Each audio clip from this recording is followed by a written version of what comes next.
Welcome one, welcome all to DeFi Crypto and Airdrops. I am Mike, aka Veteran Crypto, and with me always is Jeff, aka the Blockchain Report. How's it going, brother? Doing good, watching the markets burn and slowly recover. But I'm doing great with my DeFi position, so not crying too much. And actually trying to plan my next move because I got a little bit of dry powder coming up that's going to be available from some airdrops that I've been hunting over the past 3-4 months. So got some liquidity and going to be buying up some dips. So hopefully the pain won't last too long. But how are you? How's everything going on your end?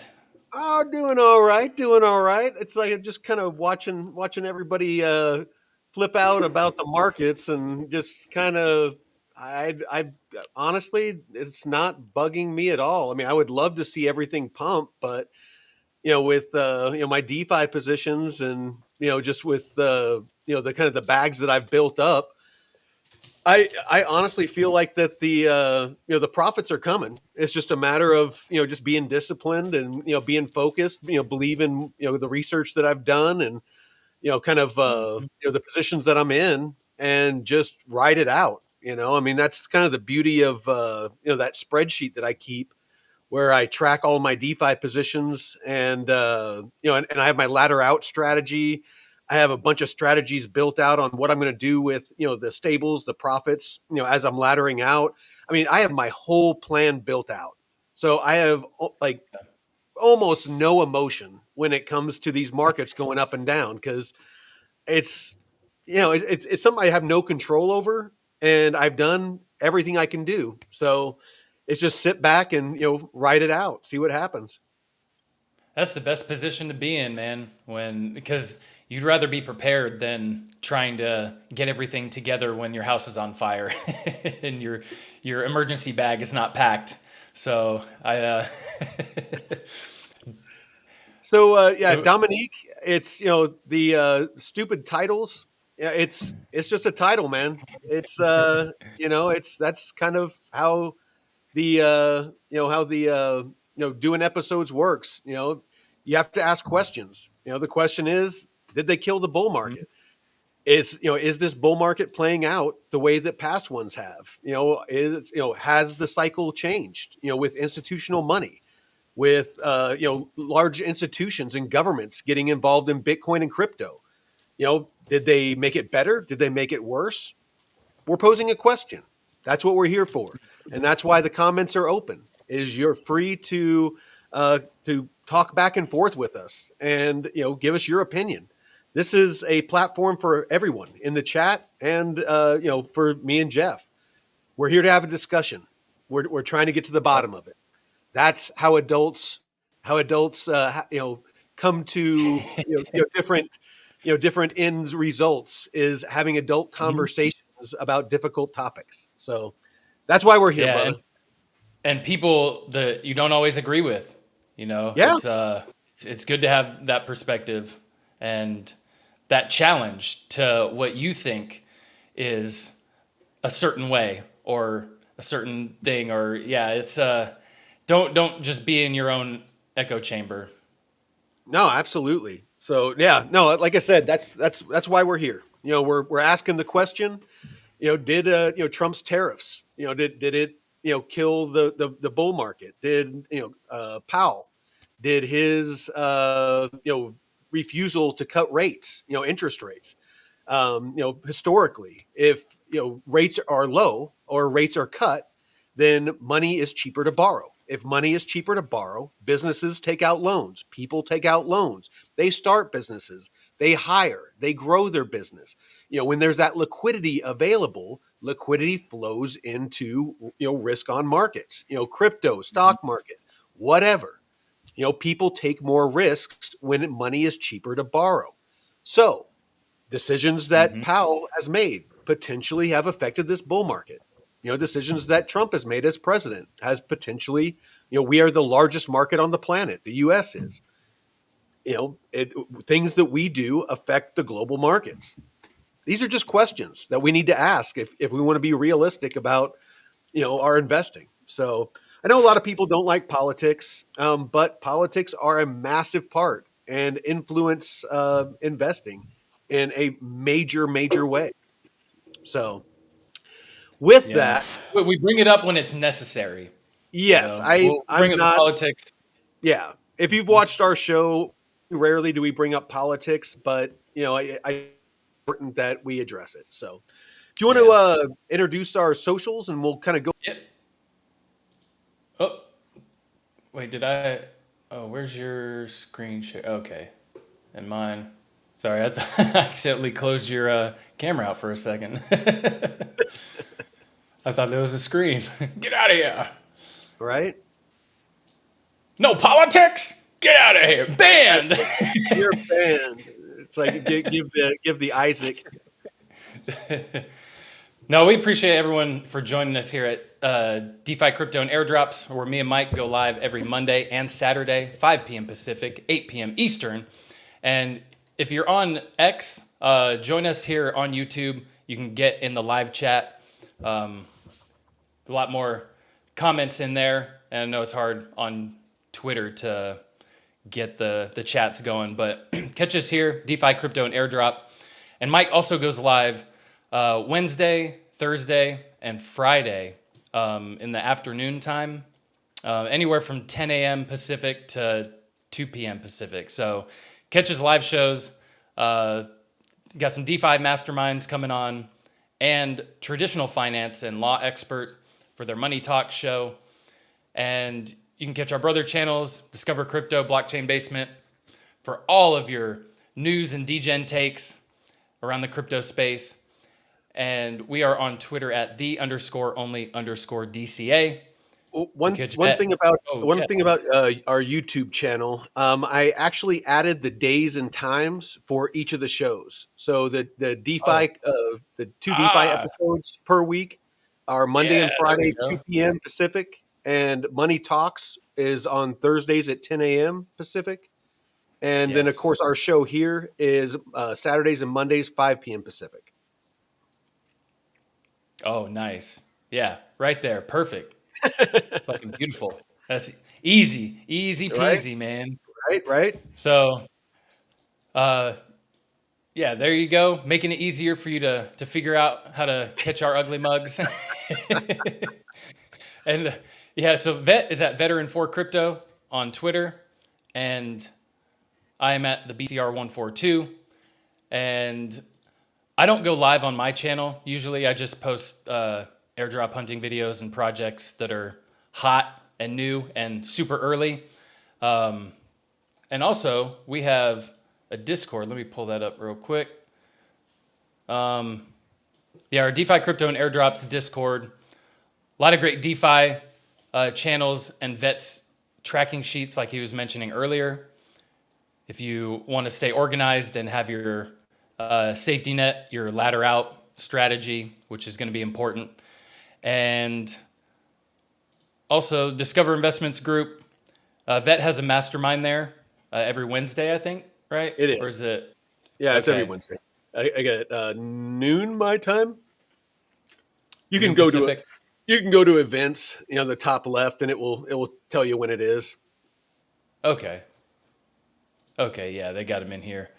But yeah, they got it free, general channels in here, but you can also pay for extra features like access to their portfolios, trading hubs, and all kinds of great alpha and great communities too.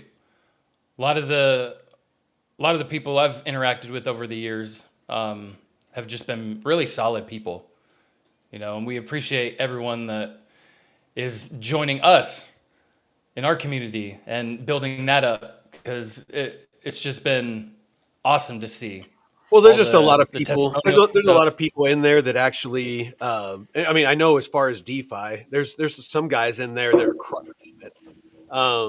Yeah. And they're sharing, what they're doing, their successes, and there's people in there that are sharing mistakes, that they made, or if they're having issues, technical issues with different protocols or platforms or with their wallet. There's been a couple of those lately. I know I was having problems with the Plume portal, trying to get on there to do my daily spin. And finally, I figured it out. I had to use another browser because for whatever reason, my one browser that I was always using wasn't working anymore with the Plume portal. And so, I shared that in there. Just it's just great to be a part of community. They help you, figure things out that you wouldn't otherwise be able to figure out. So, Yeah, anyway, there were a few people, right, that had yeah, issues with that, and they were, yeah, it's that collective knowledge, being able to support each other, figuring things out. You have other people. I had somebody, oh, I think it was KJam, reached out to me asking about something on Twitter, and I shot him a message, and it's just being able to, oh, a lot of Joseph. XRP, damn. Joseph. Yes, yes. There's a ton of XRP holders in our community. So yeah, go ahead and come on in and welcome to the XRP army. So so uh, so You want me to kick yeah, that over back to you? yeah, let me kick it over back to me. We'll get this conversation started. So yeah, apologize if it feels like that our thumbnail was clickbait. Definitely not meant to be that. We try not to do that here. Posing a legitimate question. Has Trump, has Powell, has their actions affected the cycle, the bull market? Because Trump's meme coin that he came out with back in the last part of last year, the markets were starting to pump. Bitcoin was pumping, alts were pumping, everything was like just freaking going awesome. And he launched his Trump coin, and it sucked the liquidity out of the entire market. I mean, Mm-hmm. everybody sold everything to get into that Trump coin. And then Trump and a bunch of people, and I like Trump. Do I think it was a good idea as the incoming president to launch a meme coin and suck billions out of the market? Probably not a good look, but it is what it is. Everybody rushed in to get into that Trump coin. It sucked the liquidity and the air out of the room, and we've been kind of struggling to regain that pump that was going on again in alts. Bitcoin has continued to stay somewhat stable and increase in value, and has gone up to, I believe, 124 or 125K. It hit at one point. ETH has been showing a lot of strength, as far as relative to Bitcoin. Bitcoin dominance, I'll show it here in a bit, has dropped off, quite a bit, given some room to the alts. But everybody seems to feel like, this bearish sentiment that, it is the cycle over. Are we going into the bear market? It's possible, yes. Do I think we are? No, but time will tell. Mm-hmm. One thing that tells me that we are not is that same whale that sold that 24,000 Bitcoin rolled it into Ethereum. That is what happens. And Jeff, I know you've been around longer than I have. Is that, or is that not what happens in a normal cycle? Bitcoin Mm-hmm. pumps, people take profits, they roll it into Ethereum, that pumps, they take profits, they roll it into blue chips, those pump, they take profits, they roll it Yep. into low cap alts, those pump and they Mhm. take profits. That's the cycle. Yeah, yeah, and also watching the Bitcoin dominance too um, Mm-hmm. can also be a good indication on how your alts are going to be looking. But yeah, the Ethereum, I mean, if you're rolling that into ETH, and there's a lot of, well, I keep thinking of Vitalik and what he's been doing since ETH has just gone on this run. He's probably in there just big dick swinging, just hey. Yeah, wearing the sweatpants. Yeah. So so so yeah, I mean, Bitcoin dominance, I mean, you can see, we've been it's been trending down. We've pumped, the past couple hours. But I mean, we are having, there is a downtrend. We're definitely not down to where historically, I mean, what is it? I think it's like 48 or something like that, like 48%, or low 50s. is usually when the they consider the alt season. Oh shit. Let I don't me actually remember. Yeah, I think it's under 50%. let me look at. Actually, you know what? I'll look that up. Later on in the show. I definitely want to pull up, historical, Bitcoin dominance, and as it relates to where we're at in the cycle. But let's take a look real quick, since I'm a DeFi guy. As always, let's take a look at DeFi Llama. So as far as TVL in DeFi, we have $151 billion. So in the past 24 hours, looks like we're about break even. But if you look at TVL and DEX volume, over March, April, May, June, July, August, you can see that we're Oh, trending up. We're mm-hmm. getting more volume, we're getting more TVL. We're not seeing things break over. We're not seeing things kind of start to curve over into a downward trend. So again, this isn't indicative of a moving into a bearish market. I'm seeing bullish growth. So until I start seeing things breaking down, I'm gonna treat it as if it's a bull market. I'm a data driven guy. I don't invest off emotion. So you look at RWA TVL. I mean, it's That looks good. it's on its way up. We can Yep. go over to RWA.XYZ, and it's just doing nothing but up and to the right as far as onboarding TVL. In the past 30 days, we're up 11% on total asset holders. We're up 4% in the past 30 days as far as TVL. You And that scroll down. you got to look at the data, man. Like that stuff you're bringing up, should help a lot of people at least feel more comfortable. Like, okay, well, if we're gonna take this dip and for a month or so, Mhm. the data is not showing that run for the hills, sell everything, it's done. No, I mean you got a clear ramp, and not just a spike up, because that's what you don't want to see, that spike up and then yeah, you want that slow ramp up. Not anything crazy. You Slow, want steady natural growth. organic, yeah, natural organic growth. So, you can see on my screen, BNB chain has grown 759% as it pertains to RWAs. Even XRP Ledger has, gained 22%.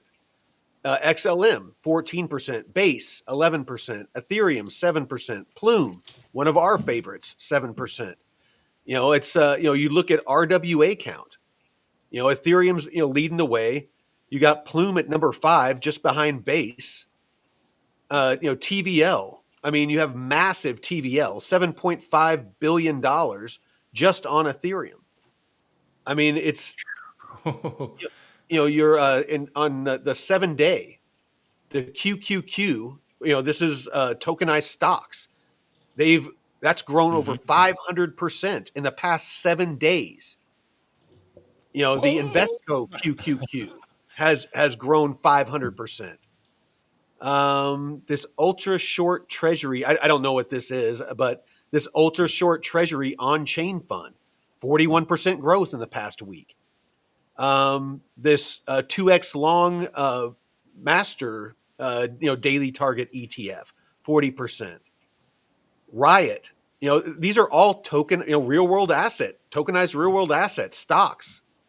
These all are growing. You're not seeing red, you're seeing green. Home Depot stock. Hell, they've even tokenized Home Depot stock. That's up Damn. 5%. Johnson and Johnson, Pfizer, Bank of America, Philip Morris, the tobacco company, Honeywell, Exodus, Uber, MasterCard, Ford. These are all tokenized stocks. Comcast, they are literally tokenizing our traditional financial system in real time. This is Hmm. all happening while the markets are crashing. While people are questioning if we're moving into a bear market. Value, massive trillions and trillions of dollars in value are being onboarded into tokenized, real world assets. We are not going into a bear market. That is my personal take on it. This isn't the kind of thing you see when you're going into a bear market. The kinds of things that you see are, like what we saw before. People are buying cartoon monkeys and cartoon rocks and buying, Mm-hmm. metaverse real estate next to Snoop Dogg. That's Yep. the kind of shit you see when you're about to go into a bear market. You're And just if you at see that, it's wash trading. It's yeah, wash trading. So don't buy into exactly. the hype that, oh shit, these are going to be worth something. Like, no, they're wash trading those worthless NFTs. Exactly. Actually, I'm going to move this over to my bigger screen because I want to go through some of these really quick. Let's go through some of these comments Yeah. in the chat. Let's see.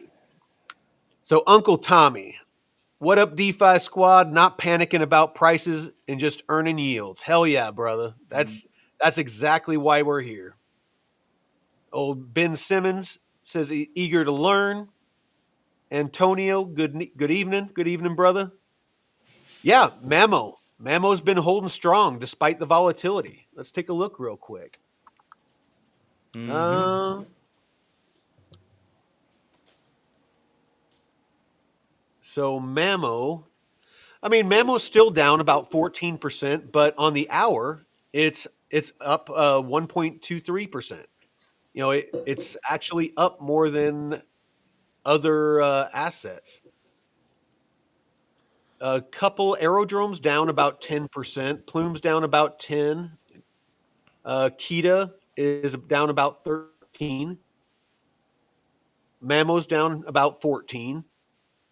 I think 8.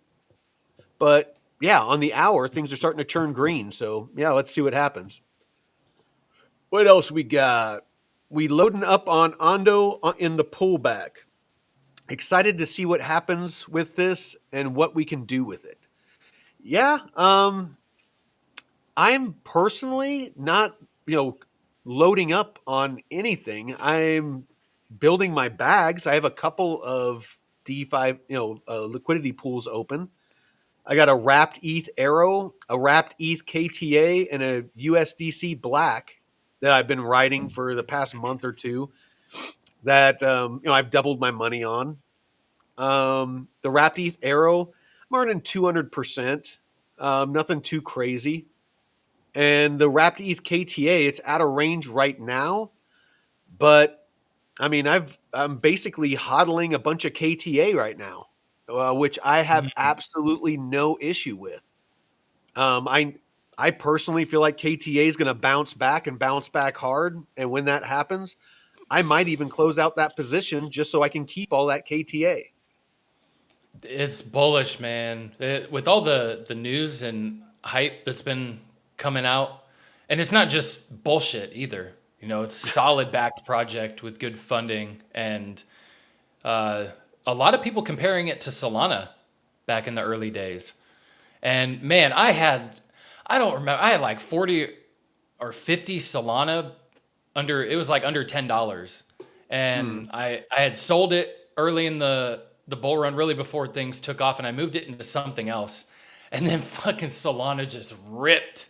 And I It was just it always it they're always fucking happens, man. Freaking, I hate that shit.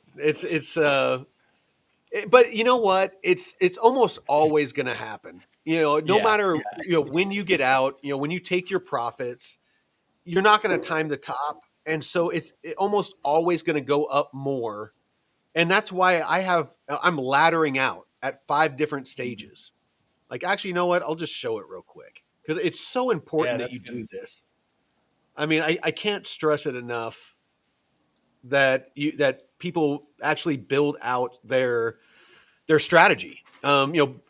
Write down or type out what is your um, here we go. what is your strategy? What is your financial goals? What's your risk tolerance? And with mine, I have all my assets in here. This is how many Casper I have. This is how much DAG I have. This is how much Arrow that I'm willing to sell. This is the assets that I'm selling. Of course, I have my locks, and I'm going to hodl 10% and round trip it of certain projects like Ondo and Plume and DAG, and projects I'm bullish on. I'm selling 90%, but this is all automated.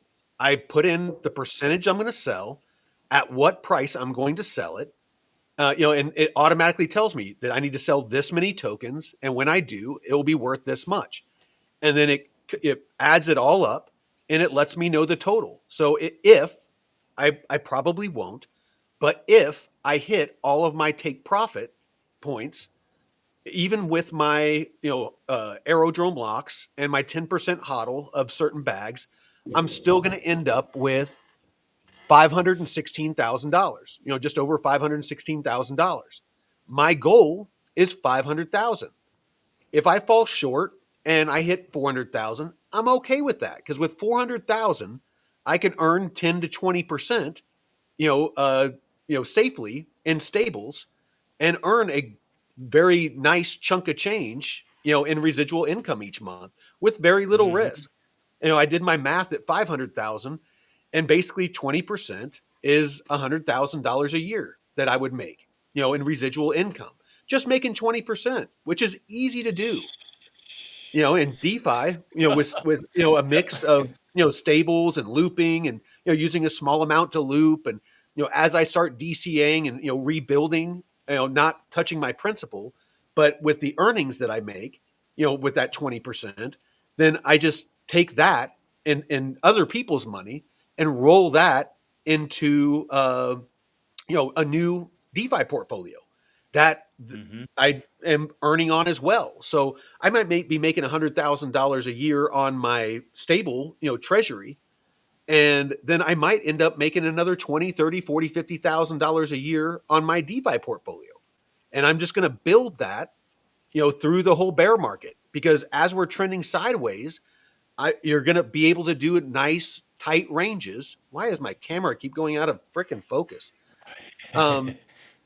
But you can have much tighter ranges whenever we're ranging sideways, through that bear market, and you can just sit back, and you can set them a little wider if you want to have less maintenance that you have to do. But regardless, this is what I'm talking about. You need to build out your ladder out strategy, and before you do that, what is your financial goal? Like I said, mine was $500,000. If yours is $10,000, $20,000, if it's $1,000,000, put it on paper. Because if you don't, when the markets do start pumping and they start going to Valhalla, you're going to catch that euphoria. When everyone is freaking out, and they're going to say this is the super cycle, and this is going to keep going on forever. You're going to get caught up in that, and you're going to hold on just a little too long. There's endless stories of people that have been in crypto much longer than me that I am learning from, that have taught me this. They've round tripped their bags before. They've watched astronomical gains melt away because they thought they could hold on just a little bit longer. I Mm-hmm. highly suggest that you do this. Figure out what your goal is, what you need to make this cycle a realistic goal, map out what your ladder out strategy is, and execute. And then you don't have to worry about the markets. So, what are your thoughts? I mean, have you done this, Jeff? I have not actually. I was actually just thinking about that Shame, because I have, yeah, I, shame. Shun the non-believer. I know that's one thing. Like, I've been great in the past with tracking like fitness and health stuff, like on Hmm. spreadsheets and shit. But this, I've just been so in like the airdrop hunting and with a million wallets and stuff, and trying to get everything together. Like going through my taxes is a fucking nightmare, and because I got a million different wallets and I got to track everything, and so I've been slacking on a lot of stuff, but I I do really need to work on this soon because I do have 2 months off of work where I won't be Mm. getting, my normal paycheck. So I using liquidity pools and stuff to beef up my bags right now, and any extra uh, income I can throw that way will help. So even if we're going down, like I'll still be able to get unemployment, but I can, with what I'm earning on some of my pools right now, it'll be pretty handy come that time. But I do need to be a little more prepared with that ladder out strategy because I don't want to It's burn all my bags, but I at least want to make sure that I'm taking out enough to cover my needs, but not enough to kill my yield. Oh no, But absolutely. Well, and and this right here, if you haven't yet, this is a great beginner's course to go through on our channel. I built it out, the DeFi Academy. It's all the basics that you'll need to know to get started in DeFi. And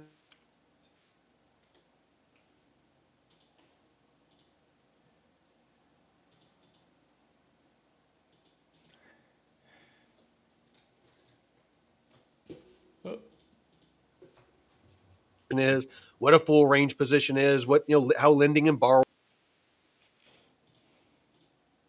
oh no. We have David that is on here real quick. He is on Wednesdays and Fridays with me. He has the DeFi, his DeFi University that he just launched, and the link is in the description. But Hmm. this will take you to the next level. I've always always disclosed I am not a DeFi expert. I started this channel because there was nobody out there that was teaching beginner DeFi. There was nobody that was sharing their mistakes and their successes, full transparency. I'm always showing my portfolio. I'm always showing what pools I'm in. I I'm here to make the mistakes. I don't want to make mistakes, but if I do, I want to make sure that I don't just learn from them, that you all learn from them. There Hmm. are people much smarter than me in DeFi. And I've gone out and found these people like David and like Jake Call that are on the Wednesday show. And then David's with me on Fridays, where they are going to be teaching advanced strategies. They're the ones that are going to be educating, people at that higher level, those deeper dives into advanced strategies. So this is David's course. There's he just launched it, has 146 members, and I highly suggest that you look into this. I believe he flipped it from free this past weekend, and it's about 97 bucks a month. So well worth it, but definitely start with our course and learn the basics. Once you Hmm. learn the basics, then I would venture off and he's one of the more affordable courses. There's a lot of courses out there. If you think $97 is a lot, there's a lot of courses out there where people are charging thousands of dollars a month Hmm. to go through their courses. David is one of the smartest DeFi guys in the space, and $97, I'll be honest, is a huge bargain with what he Yeah, offers. With I've paid yeah, more with for courses. yeah, with one on one, he does calls, he does all the stuff everybody else does, but Hell for yeah. $97 a month. So anyway, something to think about. Oh, that's So awesome. what do we got? Kyle Watts. Thoughts on I was just about to Rise? say. I was just looking up Rise? the chart. Yeah, yeah. Well, go ahead and share your Oh, screen. every, Rise is everything's went down. is holding strong. I mean, it's actually up on the 24-hour, almost 1%. On the hour, it's down 2%. But Rise is a another base play that I've been looking into. I've been stacking a small bag. But it is another tokenization play, but on base network. So, like Ondo is on Ethereum. A lot of the other tokenization platforms like Centrifuge and stuff like that. But Rise is the only one that I've found so far that's actually on, like, natively on base chain, which, of course, it technically is on ETH, but it's not ETH mainnet, so it's Mm. it's on a layer two. Oh, So it's a little yeah, and bit better. it just launched recently, like the end of last month too. So Hmm. So I I mean, mean, yeah. Go ahead. Sorry. everything's gonna be down. But I know you brought it up a few weeks ago, right? Yeah. And is that might be one we should. I don't know. What are your thoughts on doing a deep dive on it? I mean, I think we should. I actually Yeah. got my first exposure to it. Uh, my aerodrome block that I'm manually voting on. I voted on a pool. I was going through and figuring out which one because I wanted to get assets that I was somewhat bullish on, or something I could potentially build a bag of, like I'm doing with Rise. And so I was doing kind of some cursory looking into some of the pools and the assets that were in them, and saw Rise. And so that's why I know that it's on base and that it's a tokenization play, and all those different things is because of my initial look. But it's not something that I'm gonna, like, FOMO into, but it's definitely something I'm building a small bag of. Right. Oh, so they do have the USDC Rise pool. Mm-hmm. Yeah, Okay. there's some DeFi. So what about Plume? So Plume, I am still bullish on. Nothing has changed. They're still growing. I mean, they only launched back in June, and they're already up in the top five when it comes to chains, with as far as RWAs. It's an RWA and a D, Mm-hmm. amount of RWAs and in holders. I mean,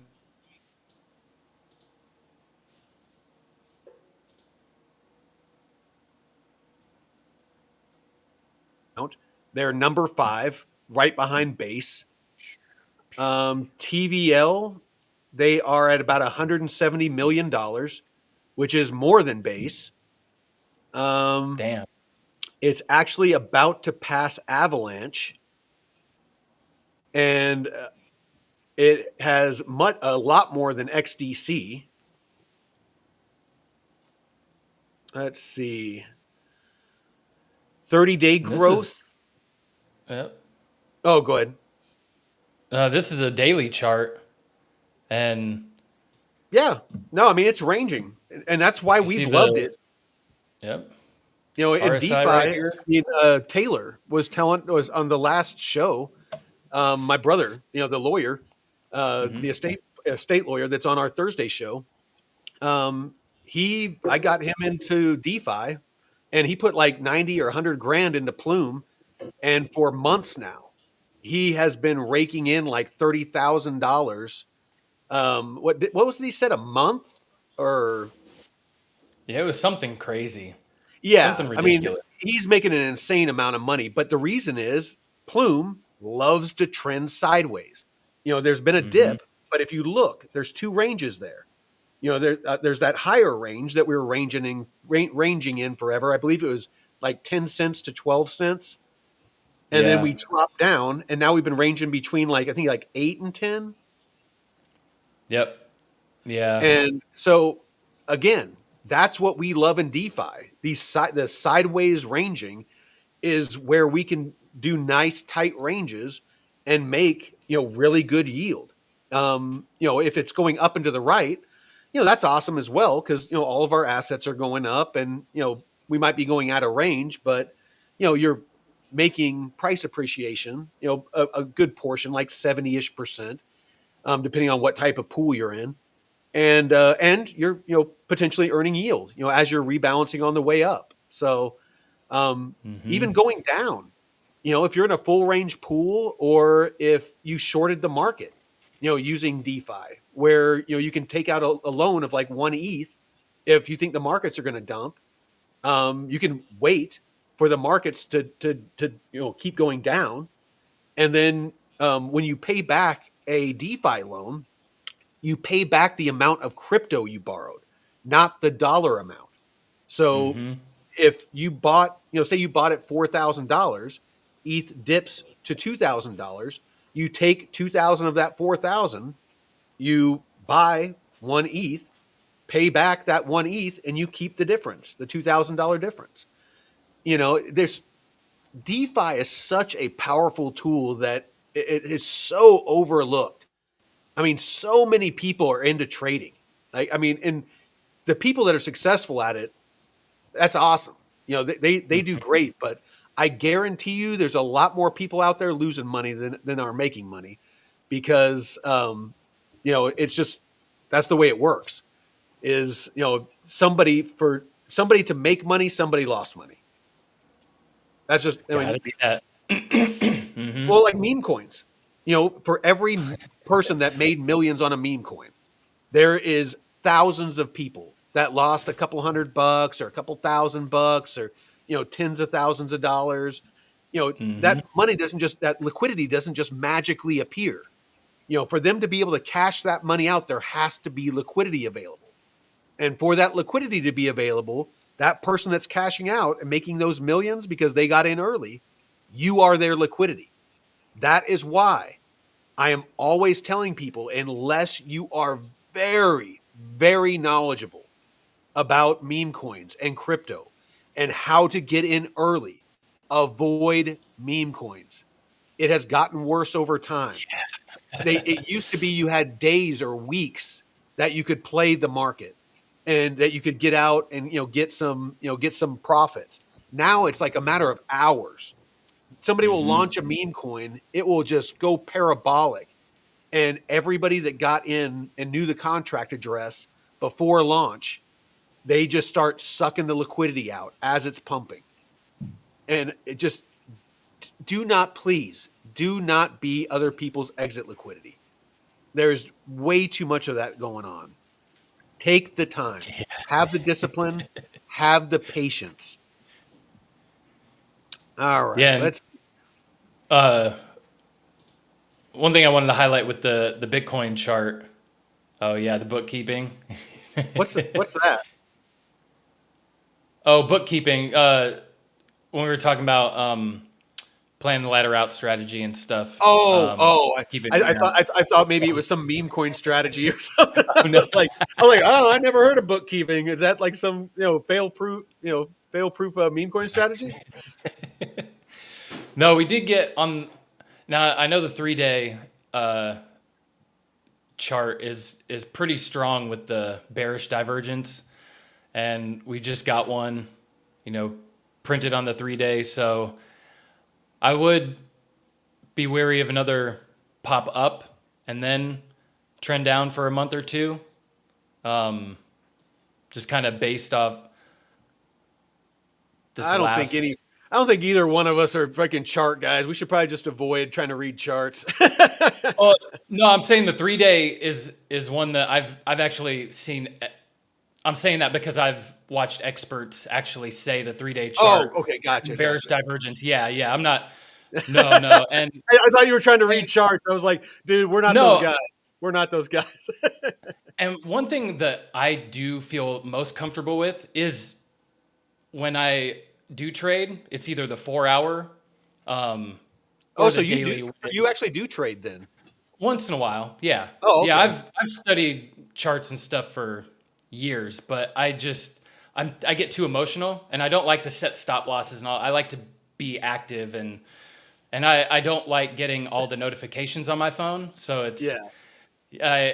but DeFi has been a much better avenue for me or vehicle for me because I can just set it and forget it, and I don't have to be as active. But I have felt more comfortable with these bearish divergences, like right here on the 4 hour.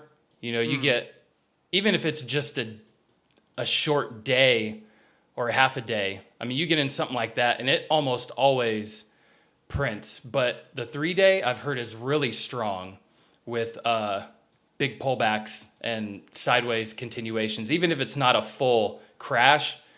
You see this one kind of top out on the 3-day, try and pop back up, but then you get smashed back down. So I would just kind of say tread lightly on your longs, at least for the next month, if Powell doesn't give the rate cuts. Because I was in the spaces earlier and they were talking about, Powell didn't really say that they were going to do rate cuts. He just left the door open as a possibility, but don't kind of hedge your bets wisely. Just be smart. And there are some people, saying just kind of don't jump in long yet, but taking some positions in things that you believe in, like Vet was saying, stuff that you believe in, like Kita or Arrow, stuff that you would like to pick up, or who was it earlier, Ondo. If these are things that good solid projects that you see are on a nice little sale, buy when it's red, sell when it's green. And, don't freak out too much because, shit, over the past 6 months, 8 months since I really started heavy into DeFi, I've been DCAing without any of my actual Web 2 job money. So Yeah. it's, No, dude. we've been That's sideways, up, honestly, down. that's probably the.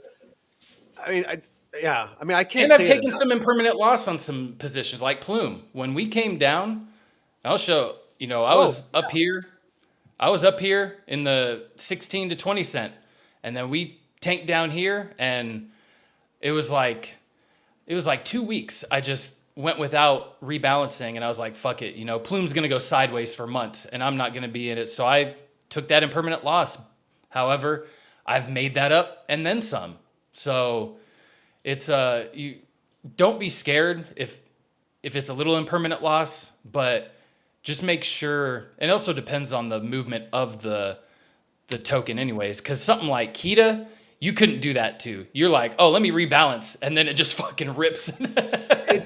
Well, and So that's what I'm talking about. Why we've loved Plume so much. It isn't necessarily because of price appreciation, because price wise, it hasn't done a whole lot. I mean, as far as what they're building, what they're building is amazing. They got far more going on for it than XRP. And they just launched. They got more. They have over 200 partnerships of people that are actively building on them or live. They have. It's insane what they have going on for them. But the price isn't reflecting. That's fine. It's not like all of these institutions that are building out on Plume are just going to up and like leave. As long as the chain is working, it's a great chain. It's fast. It's secure. They haven't had any issues. It's so yeah. It's just I don't watch price. Price will come. It's I look at fundamentals. Everything that I do is to mitigate my emotions. I do not allow myself to be emotional. If I feel myself getting emotional, I will get up and walk away from my workstation because I do not want to make an emotional decision. I have never once in my life in a stressful or a bad situation made a good decision when I was emotional. In personal relationships, when I was in the military, in investing, whatever. Whenever you're in an emotional state, there's actually science behind it. When you're in an emotional state, you don't make rational choices. You don't make logical choices. That is why I have spreadsheets. That is why I look at data. That is why I look at fundamentals before I invest. Before I get into a liquidity pool, I do research on the assets.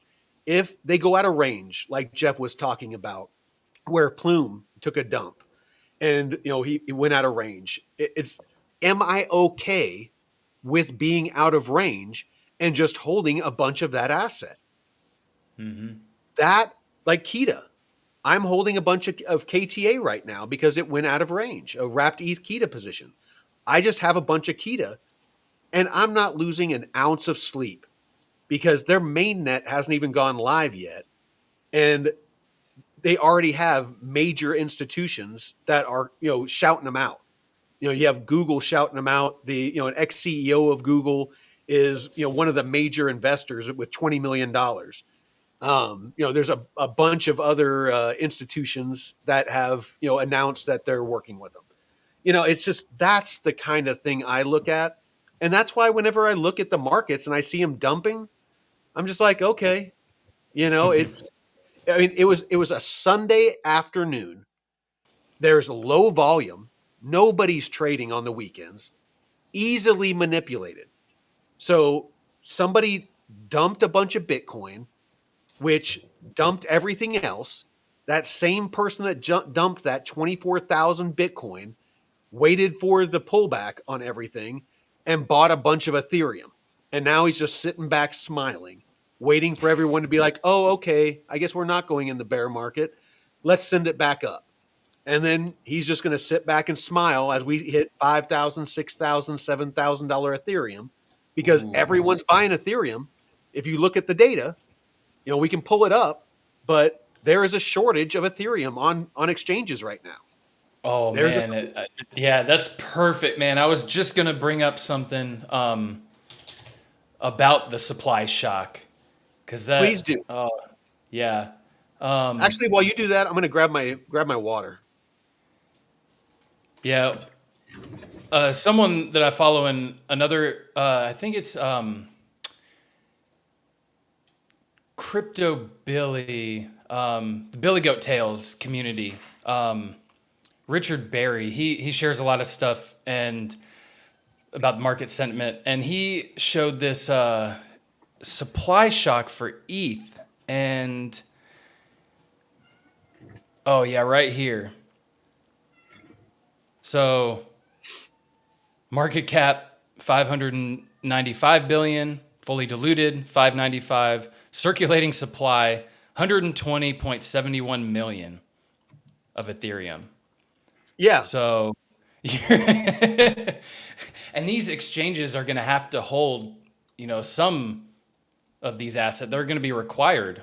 The more these banks and institutions get on board, you're going to have a minimum amount. I don't know what that is going to look like, but you're going to be forced to hold a minimum amount of these assets. So, fuck, they're already burning out or running out of Bitcoin. So, Yeah. Ethereum. No, I it's mean, it's I'm telling you, it's if you are just watching prices, you're tripping out. Like you're seeing everybody on socials and stuff like that. On a lot of the morning shows that I watch, everyone is freaking out. And again, I'm just looking at data, and data shows me we're nowhere near the top yet. Um, you know, you would see massive sell-offs, by institutions and these people that have, basically all the inside information. They would be selling off if they thought it was the top. They're not going to hold on in round trip bags for the next 3-4 years. They're mm-mm. gonna sell off, and when the market dips, they're gonna buy back in, just like we're trying to do. They just have more of an advantage. They have armies of people that are crunching numbers and data, and that have degrees, and I don't know, they might have aliens on the payroll. I don't know, but but yeah, it's I can't stress it enough. Oh yeah, here. So metrics finance. I'm looking at it now. The fear and greed is at 50, so we're like smack dab in the middle. The alt season index, we're at 44, so we're kind of to the left of center, towards Bitcoin season. We need to see Bitcoin dominance drop more, before we're gonna really fully realize alt season. Mm-hmm. What else we got here? In the past 24 hours, we've had $8.3 billion in DeFi volume. Um, let me log in. So, yeah, I mean, we can just keep naming off, data points that show that we're not done. Here, actually, you know what? Let me get to Stan. I told him I'd get to his questions. By any chance, would the channel know the security method Almanac is using? Do you know that off the top of your head, or do I need to ask No, ask our co-host? I don't. I was looking to see if they had any audits. Um, Let's security. ask Miles.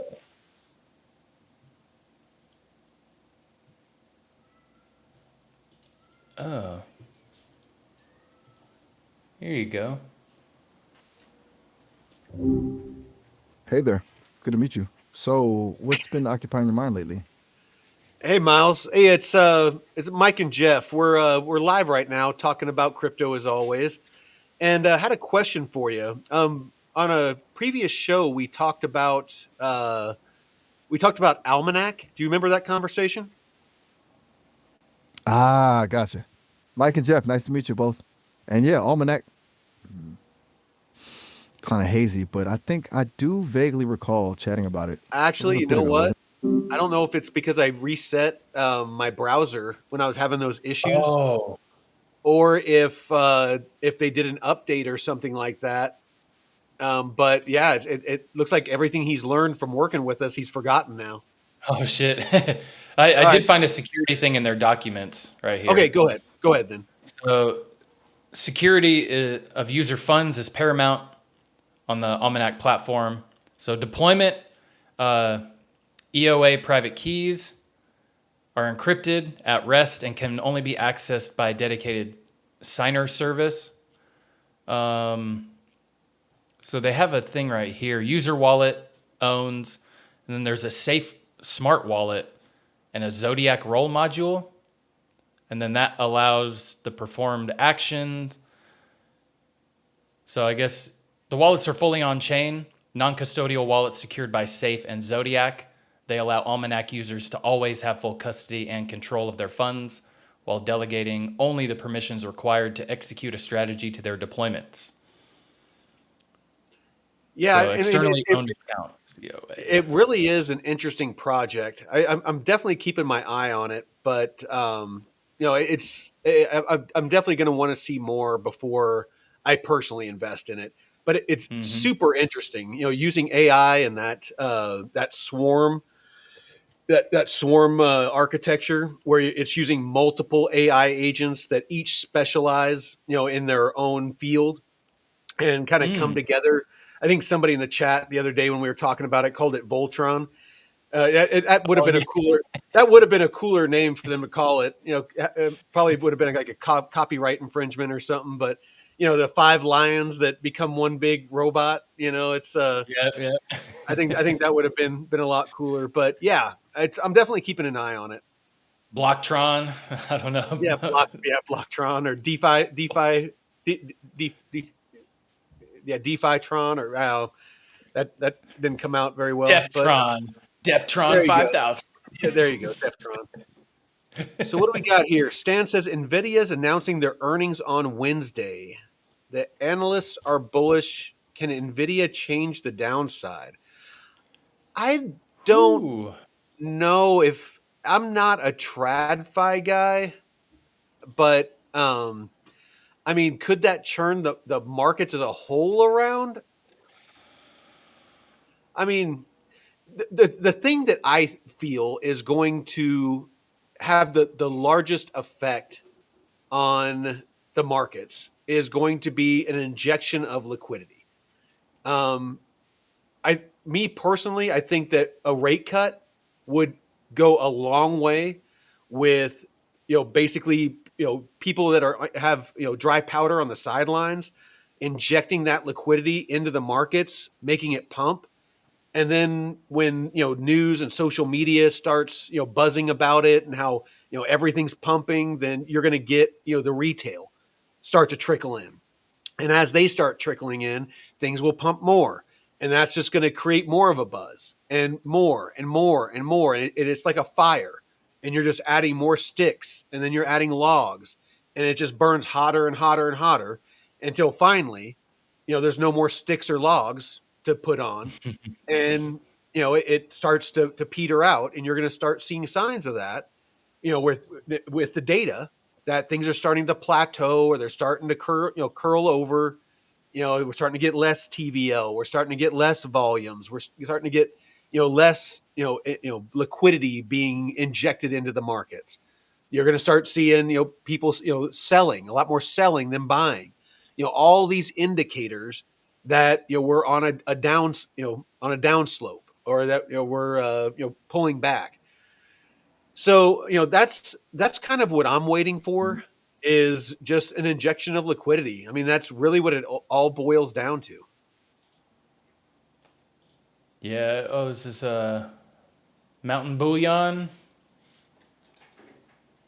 I mean, people have been saying that for years now. I mean, is it, is it not healthy or not looking good? Absolutely.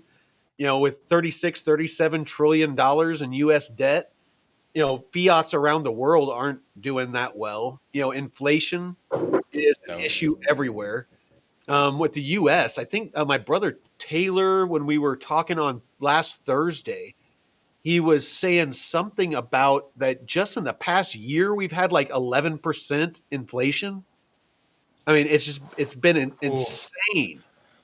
Oh. Um, so yeah, the buying power of the dollar, we lost 11%. If that's accurate, 11% of the buying power of the dollar was lost in the last year. They are just printing God. money to mitigate the damage that they've done from mismanaging the country. At one point, not too long ago, I mean, during my lifetime, I want to say during Bill Clinton, I think we had a surplus. Let me look that up.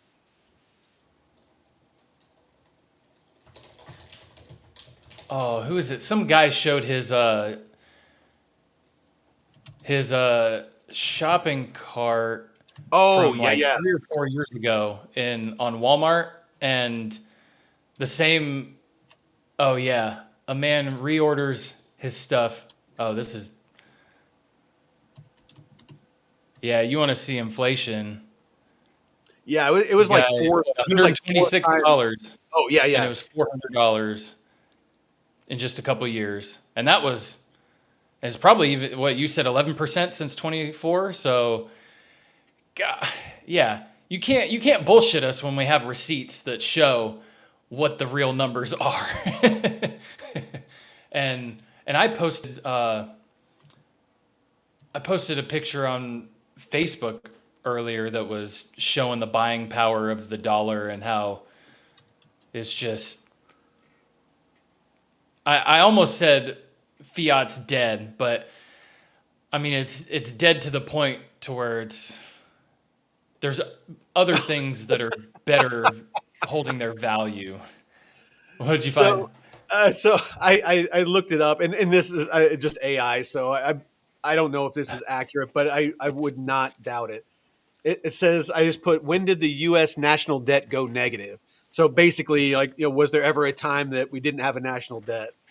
And it said the U.S. national debt has never gone negative in the modern era. However, the U.S. did pay off its entire public debt briefly in 1835 under President Andrew Jackson.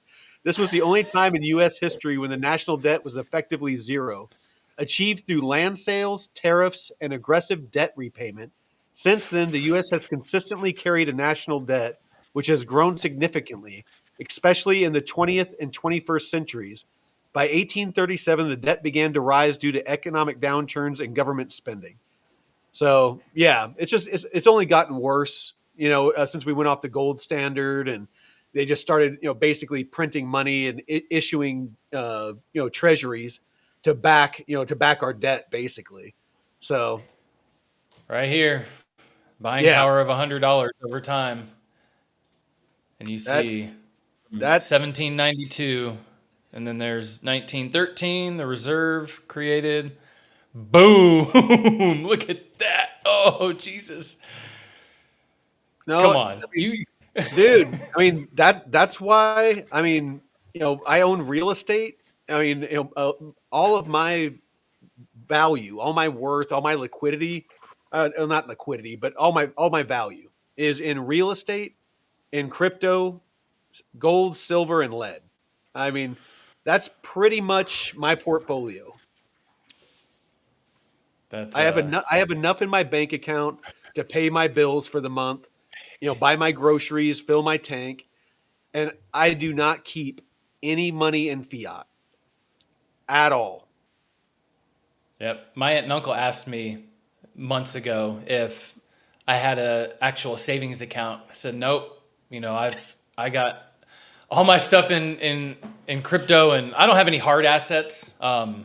Just because I've been super degen, but um, but I do plan on getting stuff over time. But right now, yeah, it's little fiat, enough to pay my bills and stuff throughout the week. But yeah, I'm putting as much as I can into, and also finding these, airdrops, because I got an airdrop coming in the next month that I got for free, and I'm going to be rolling that into liquidity pools. So just really trying to find, and got a few things I'm trying to sell too, some electronic stuff that I got laying around that I don't have any need for. So Well, dude, I'm if you're not if working you're on not selling it. working, And if you're not working, you should maybe come up here and hang.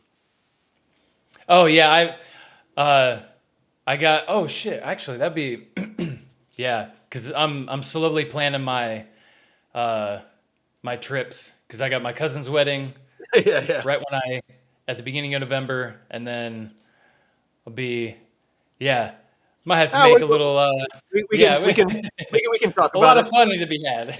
Yeah, yeah. No, yeah, we can do some stuff and some things. So, Do some turkey day. Hey, we could have a little Thanksgiving yay, yeah. So show up no, day. well, I mean, we hit our hour, but I mean, if you have the time, I mean, we can keep talking. I mean, I actually got a couple of things that I kind of Mhm. I mean, do you got the time to keep going? Yeah. All right. So, I mean, that's actually something that we could probably start talking about more is, not emergency preparedness, but just kind of more of a preparedness mindset, not just financially, but, I mean, because I'm a homesteader. Those of you that don't know, Prepared Californian sounds like he's a bit of a prepper as well. Welcome to the channel. I don't think I've seen the name before. But I 10 years ago, I retired from the military and sold, my rental properties, sold my main house, and moved up into the woods, lived in a tent, and built my cabin. Bought 20 acres, and I homestead. I grow my food. Don't do a ton of hunting. I have enough neighbors that I can trade and buy meat off of, so I don't bother hunting. Just being just me, I don't want to kill, a whole deer, a whole elk. It'd sit in a freezer for way too long. So, but yeah, I mean, I've actually way before I got into crypto, like since I was a kid, I've been collecting rare coins, and precious metals, gold and silver and stuff like that.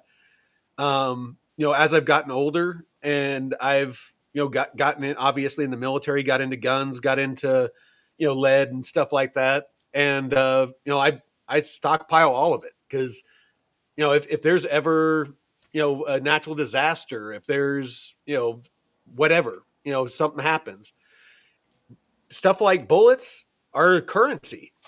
I mean, you can trade ammunition for food, for medicine. It's a valuable asset. It's Hmm. you can protect yourself with it. You can feed yourself with it. There's a lot of things that It'll you can. always hold their value. It goes up in value.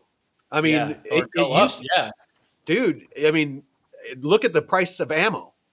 Freaking Hmm. yeah, Prepared Californian. He gardens and he reloads his own ammunition. Shit. There, Hell there yeah. was a time where even getting reloading freaking materials was insane. Trying to get a hold of black powder. Trying to get hold of the actual round. The actual Casings. freaking slug. I mean, certain calibers you couldn't get it. I mean, it That's was true. insane. I hadn't thought about that because I had friends So that made their own guns and stuff back in Carolina, and yeah, I remember back in 2012, they were talking about these ghost guns or 3D printed guns back in the early when shit was first starting to come out, and I was like, wow, what's that going to look like? And the ammo is getting expensive, and it just really opened my eyes to that whole world. But I hadn't even thought about the materials to uh, make, or make your own ammo, being hard to get too, because that's no, it's shit. well because that was the hack that all my buddies were using to basically get cheaper ammo because you keep your brass when you go to the range and you shoot and all that. Like I have a range here on the property, and I just collect up my brass after I shoot, and I have it all stored up because you can put it in a polisher and you can freaking put new primers in it and put new Oh powder and shit. it's you can reuse it and so it makes it cheaper. Um, Hmm. but anyway, yeah, there's so much to the mindset that crypto brings, and crypto draws a certain mindset as well. And it doesn't matter what your politics are, right, left, center. It really doesn't matter. I mean, I've seen plenty of people in the chats that are obviously left leaning. Obviously there's those of us that are right leaning or middle, left or right of middle, whatever you want to call it, or center. But truth is truth and facts are facts. If you know if things go bad, it doesn't matter how it happened, who did it. What matters is that you can take care of you and your family, those that you care about. And with that comes self-sufficiency. With crypto, being financially self-sufficient, detaching yourself from one single nation's fiat currency, getting into stable coins or and maybe not ones that are pegged to the US dollar, but getting involved in crypto, to where Bitcoin, that is probably the best one because it is adopted across the globe, and it's not pegged to any fiat. It's value. You can sell it, and depending on what you sell it into, is how much you're going to get of whatever that asset is. But it's not pegged to the U.S. dollar or any other fiat. So Bitcoin is by far your best if you're into emergency preparedness and things like that. If you're going to hold a digital asset, for that purpose, Bitcoin is your best bet. Um, as far as being self-sufficient food wise, chickens and rabbits, are great, for meat and, eggs and protein because they just crank stuff out, and Mhm. both rabbits and chickens, you can feed chickens almost anything. They'll eat mice, they'll eat freaking insects, they'll eat each other, they'll eat eggs, they'll eat anything. Rabbits, Mhm. same thing. You can feed them, table scraps and like vegetables and things that you don't eat, and they reproduce like crazy. So you just always have meat. And then of course, jarring and canning and drying, foods and meat and stuff like that, freezer. But it's not a bad idea. I'm always telling family members, have 7 days worth of food and water. Doesn't matter, if you never use it, if you never have to use it, awesome. If you end up having to use it, you're going to be really fucking grateful that you have it because you don't want to be one of those idiots, one of those zombies that's out at the Costco, fist fighting for toilet paper. You want to be the person that's chilling in your house or, chilling wherever, that you have water, you have food, and all you have to worry about is keeping your family safe, dry and warm and fed. That's it. Mhm. So anyway, Yeah, yeah, you goats. Same with oh, goats. goats. Yeah. Love. And dude, if you're lactose intolerant, goat milk is much easier. It doesn't have a certain protein that cow milk has, so It's easier to digest and stuff. And goats are awesome.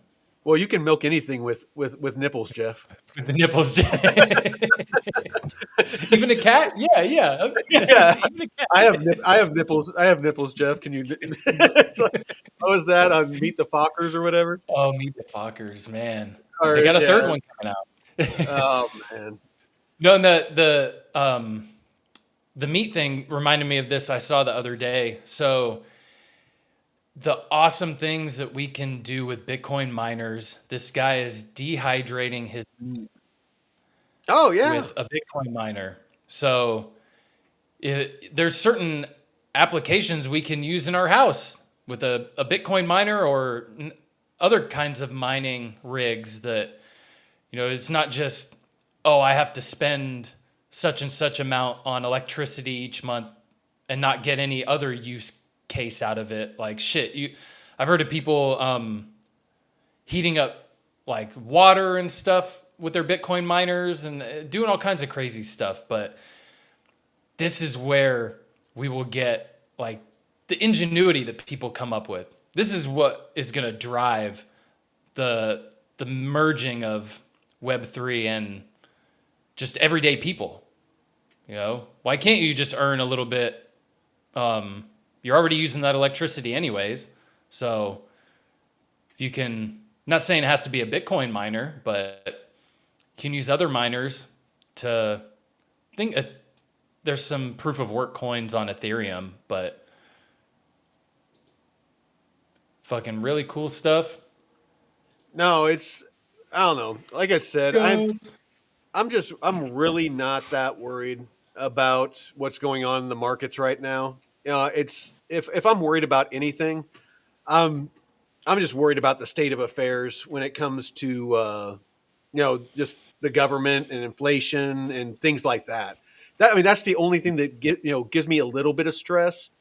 Is I'm just hoping that this bull market takes off so I can make my nut and get set up with my DeFi to where I can generate that monthly revenue that target that I have, so that I can make some of the improvements that I want here on the property. Because like I have a spring up the mountain. I've been working on basically a micro hydroelectric plant. So I want to basically have that as backup power. We lose power out here all the time, so I want to make sure I have that. I want to add a guest house and a gym and a studio to do the show and things like that. There's just things I want to improve the garden, add a greenhouse. There's just things like that I want to do here on the property. And so I'm just hoping that we can kick off this bull run so that I can make that money so I can get that work done. And that's the goal, man, is a better quality of life. It's not just getting rich and having all this money. It's like, what do you want to do with it? That's the first part, is have your goal. Like, okay, I want to make this much, but what do you plan on doing with it afterwards? You have this money laying around, and if you don't have a plan, you're going to end up round tripping it or wasting it on other investments that aren't as good, just because it's lying around and you have idle hands. So yeah. Well, and that goes back to what we were talking about earlier in the show. Is in our Discord. If somebody wants to, I'll drop it in there here in a minute. The link to our Discord, but it's in the description for the episode and for the channel. But the spreadsheet that I use, that I keep sharing, we offer that to our community for free. You download it. All you have to do is go through and fill it out. And the blue shaded areas, here, I'll actually share it real quick.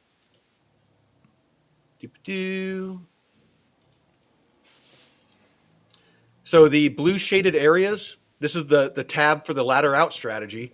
I put the formulas in. So all you have to do is put how many tokens you have, what percentage you want to sell, at what price, and it will automatically compute how many tokens you need to sell, what they'll be worth at that time. You can track your DeFi positions, and it will tell you how much that you're making per day, per month, per year. You can track your total portfolio, your bull run portfolio, so all your assets, and then the formula is in here to where it auto updates, as the prices move, and so it will tell you, what your total value is on your portfolio. Looks like right now I'm sitting at around 60K on my bull run portfolio, and about just shy of 50K on my DeFi portfolio. So, yeah, and then of course it has the dashboard here that gives you all your data, and then I got some stuff like some DeFi strategies that I'm building out on how I'm going to basically lever up, using DeFi looping and things like that to on stables. So instead of earning just like 10% or 15%, there's ways that I can lever it up to make like 30, 40, 50%. Using like Pendle and things like that. There's investments that I can get into with tokenized real world assets. Put my stables into those. Traditional investments that are historically, they don't pay huge yields, but they'll pay 10% APY. But I can earn 10% APY on them while I'm holding them, and then I can actually use them as collateral to take out loans to get stables to do other DeFi things with.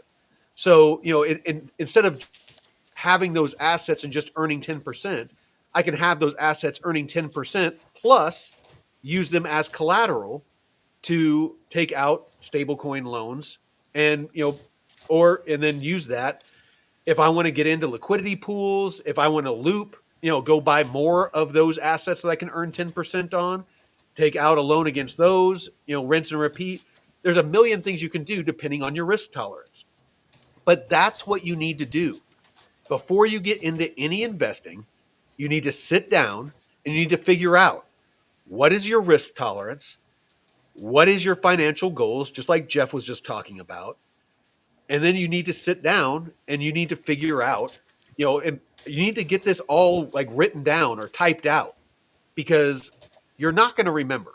When the emotion kicks in and the markets are kicking off, you're not going to remember that, at 10 cents you wanted to spend, wanted to sell 15% of your Casper, and all these different, take profit points that I have mapped out here. I'm not going to remember all these. There's no freaking way. And so, that is why I have it on a freaking spreadsheet, is when I feel that emotion kicking in, because it happens to the best of us, and things start pumping and you start feeling, that all tingly, and you're taking screenshots and sending them to your friends and family, bragging about how much you've made. You need to be looking at this and be like, oh shit. Okay, Casper hit that 10-cent mark. Time for me to sell 67,653, tokens. That is what you need to do. Because if you don't, you are going to be my exit liquidity. And I'm just going to say it like that, because that's how it is. Those of us that are taking profits, you are our exit liquidity. Think of the markets, especially crypto, as musical chairs. The music right now, it's humming. The music's going to get louder and louder and louder. Everyone is running around excited because the prices are pumping. And then slowly, people are going to start taking seats. Those are the people that are taking profits. They're going to be taking a seat, and they're going to be taking their profits out of the markets. And you're going to be all excited running around and not noticing people are taking seats. And there's only so many seats because there's only so much liquidity. So those people are sucking liquidity out of the market. And if you're not paying attention, you're going to look around, the music's going to stop. And you're going to look around and there's no more chairs. And you're sitting there holding a bunch of crypto and there's no liquidity for you to take out. Or if you do take it out, you're going to break even, or it's going to be a loss, depending on when you got in the market. So That's Yeah, it. I know that feeling because last bull run, I round tripped a lot, and it was some that will never recover.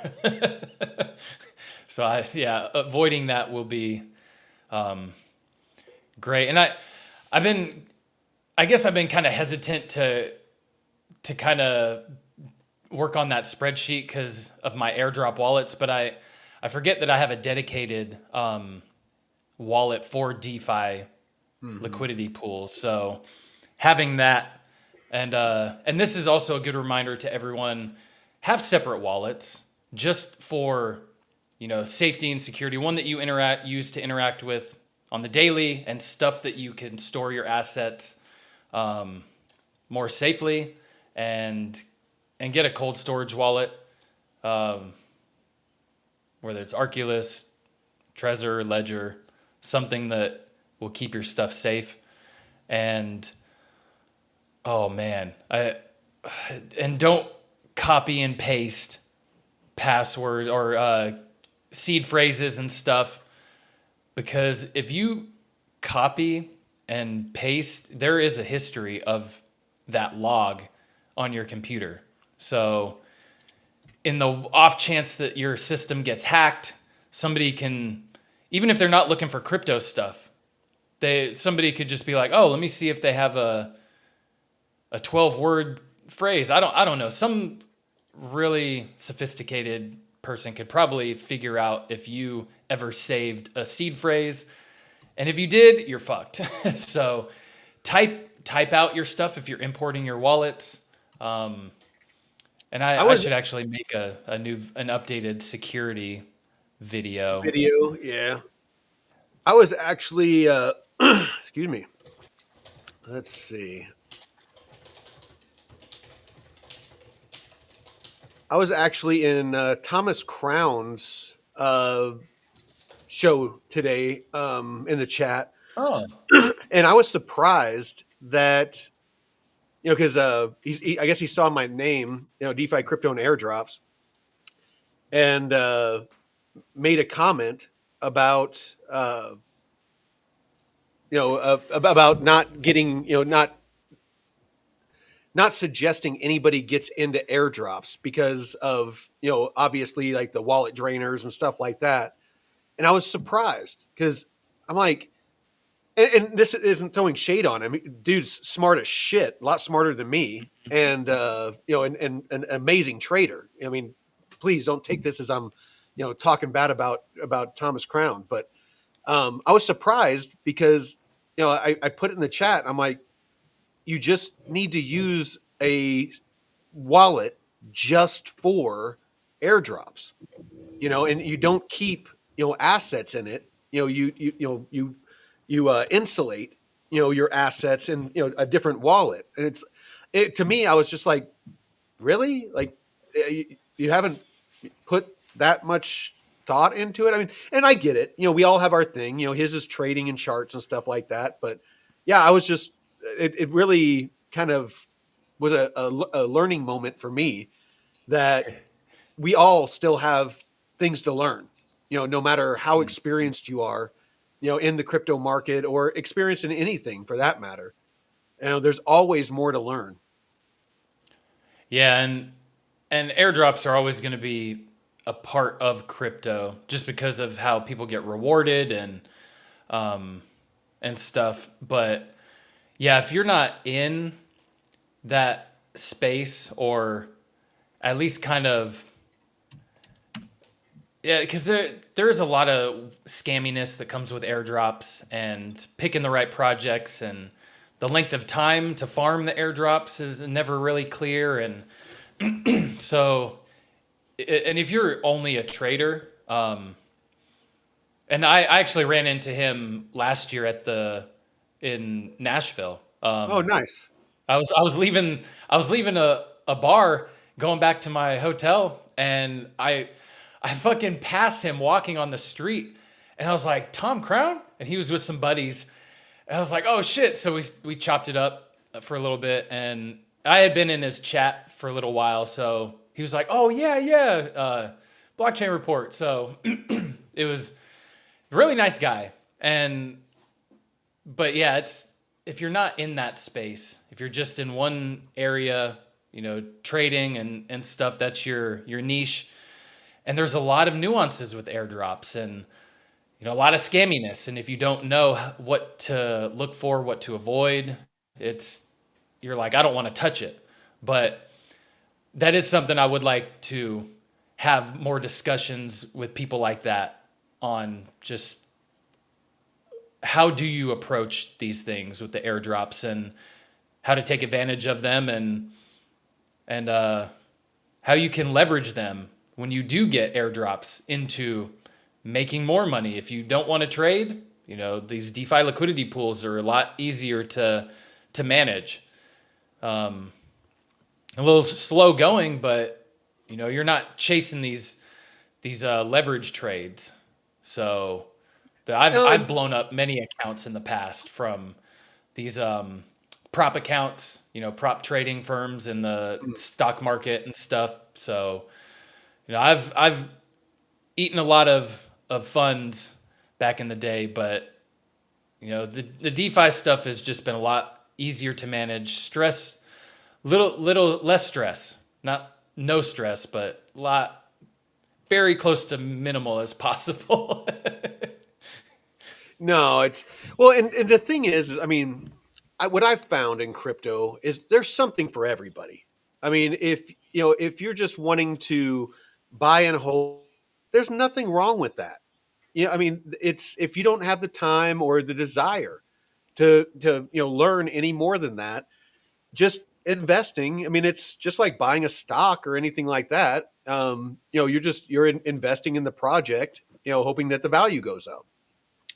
I know a lot of people don't want to hear that, but you know, I know that technically they're not securities, because they don't meet certain criteria. But I mean, in a way, I mean, we're betting on the success of the project. That's why we're buying the token. But and then there's trading. If you're somebody that enjoys that thrill of reading the charts and kind of reading the tea leaves and knowing if the markets are going to go up or down or whatever they're going to do, then that's trading is for you.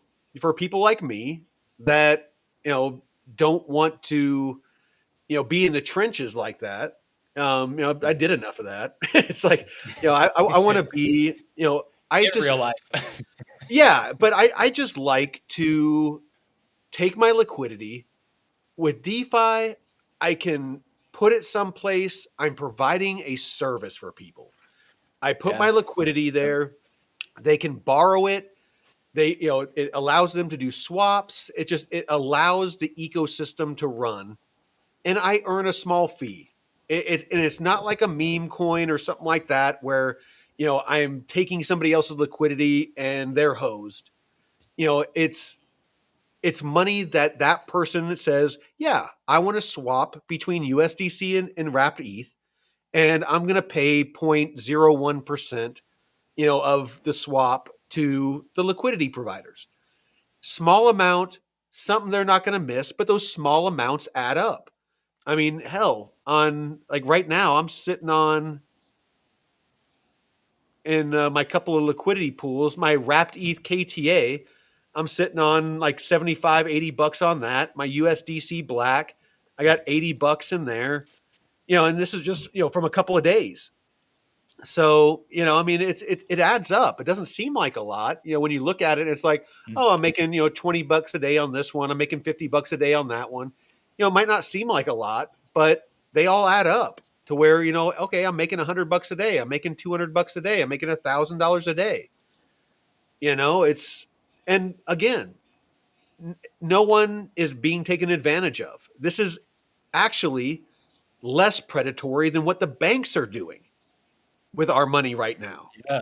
Yeah. Banks, I mean, we put our liquidity into banks historically. They lend our money out for 6, 7, 8% or more. They make all the money and give us nothing for it. And, they're foreclosing on people's houses and taking their cars and shit. I mean, it's, Mm-hmm. that's part of the game. But in DeFi, Swaps, they just pay a small fee. It's like a toll going down, a toll road. They're paying for a service.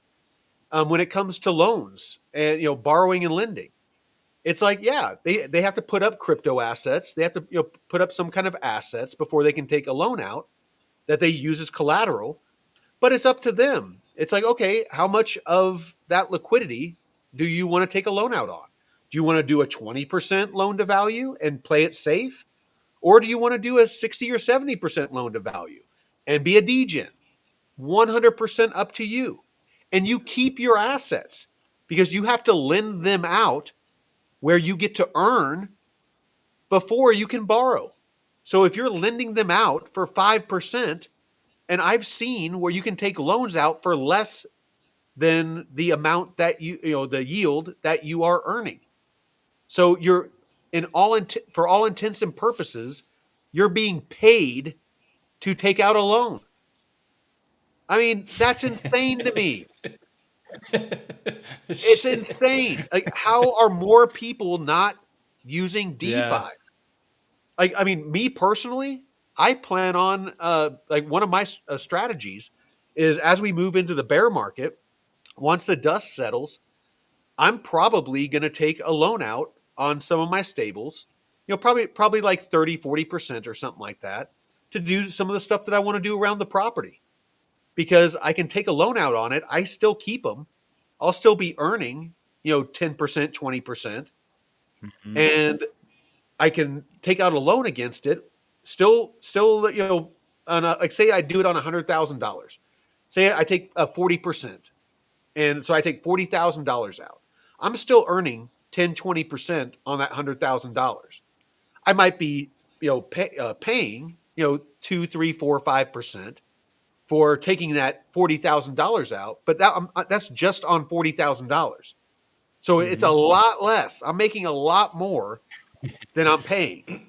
And then I'll take that 40,000 and do the improvements on my property. And then I'll just basically take, that 20, 30, that 20% that I'm making on the 100,000 and just rifle that straight into paying off that loan and paying down that loan. And I'm getting paid to improve my property. God. Well, and what you said earlier about providing a service, that kind of hit because you you don't want to be that predatory. You don't want to be that person's intentional exit liquidity. Like with the providing your liquidity in a certain range or on a platform. Yeah, you're not swapping your tokens and saying, here, you can buy what I have and get stuck at all-time highs while I sit back with my fiat and buy back lower. But you're just saying, here, you can use my liquidity to swap, and whatever it is you want to swap, we earn the rewards. So you're not actually being predatory in that sense. It's just No, you're I putting like, it in a basket, and well, like that this should one make right you feel a here. lot better. Well, no, like this wrapped ETH KTA. As I have wrapped ETH and KTA. Well, Hmm. not in that one. It's all KTA right now. But this one here, wrapped ETH and Arrow. I have 0.105 wrapped ETH in this pool, and I have 162 Arrow sitting in this pool. And basically, it just allows people to swap between those two assets, and they're paying a small fee. The pool fee is 0.3%. That's not necessarily what they're paying, um, but yeah, I mean, it is just a small fee to swap. And to be honest, in DeFi, it's a lot cheaper than buying on a centralized exchange. I don't use Hmm. centralized exchanges anymore. When I do, I use Coinbase. I'll buy USDC because there's no fees. You can send it for free, so there's no fees there either. And I'll send it to my wallet, or and then in my wallet, I'll use swaps because I can do it a lot cheaper by swapping on Aerodrome than I can even swapping inside my wallet. So I mean, DeFi, even if you aren't going to do liquidity pools, I highly suggest that you learn DeFi. It is such a powerful tool. It's going to save you money. You know, Coinbase, they are launching DeFi natively on their platform. In the new Base app, they are Mm-hmm. launching DeFi natively inside the app. You're going to be able to do DeFi with just a couple of clicks inside these platforms here soon. In some cases, you can right now. Like you can take loans out on your Bitcoin right on Coinbase right now. It uses Morpho in the background to do that, but that's why I'm so bullish on Base and Base projects is because Coinbase is leading the frickin' charge when it comes to opening up DeFi to the masses, to the normies that don't know how to use wallets, that don't know how to onboard fiat and then, send it to a wallet and then connect that wallet to a DeFi platform and, do all these complex tasks. Normal people aren't going to do that. And Coinbase is the first one that is allowing those people to get involved in these, aspects of crypto. Aave is shitting themselves right now. I mean, Aave's a beast, and and again, I'm not fading Aave. It's going to do well, but look at the growth of Morpho compared to Aave. Morpho is nipping at the heels of Aave right now, and Morpho didn't come Mm. out that long ago. Mm. Less And than a year, I think. yeah, and Morpho is about to get exposed to tens of millions, if not hundreds of millions of people, through the Base app and the Coinbase app. Because I mean, don't Mm-hmm. kid yourself. There's people in other countries that are going to use the Base app, because of using a VPN or something. It's just I mean, it's just the way it is. So if you haven't already, by all means, David, has the DeFi University. The links are in the all of our episodes and on our channel, and then we have our DeFi Academy that you can do for free. And once you've filled your noodle with that information and you're comfortable with that information, the cheapest, most comprehensive, well put together DeFi education system that I've found is David's. $97 a month is the cheapest that you're going to find that that comprehensive of a course that includes a community of people that you can talk to, just like in our Discord. He even does live calls.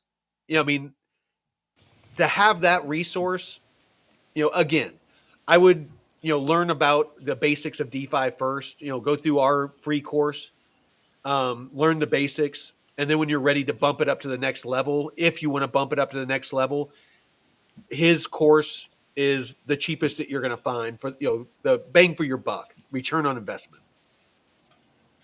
Yeah. Yeah, and there's definitely going to be some things that you will need to, that might be a little too high level for you. And that's where Vet is perfect at the introductory beginner stuff, because that's how he started. And him being able to kind of translate that, digest it and translate it into a way where normies can understand and feel comfortable with getting into DeFi and how to navigate it. And then David has that more advanced, higher level stuff. So Yeah.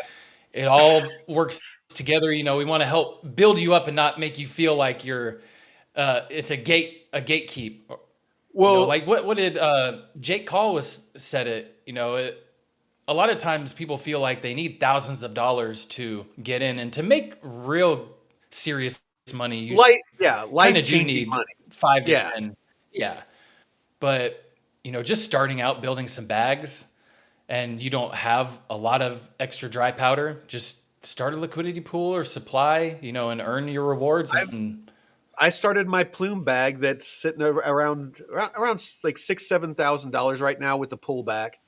I started it with $800 and just use liquidity pools to make it build itself. Um, yeah, but yeah, like Jeff said, I'm not like a big brain DeFi numbers charts guy. I'm an old retired vet that homesteads in a cabin in the woods. So that's what the reason we started this channel was. Everybody out there that I was trying to learn DeFi off of, I'd listen to them and my eyes would glaze over. It was like I was trying to learn astrophysics or some shit. I mean, I'm like, what in the hell are you talking about? What the hell is impermanent loss? What the hell, what the hell is looping? the looping and Yeah, I don't know what any of this stuff is. And so I was laughing at somebody yesterday.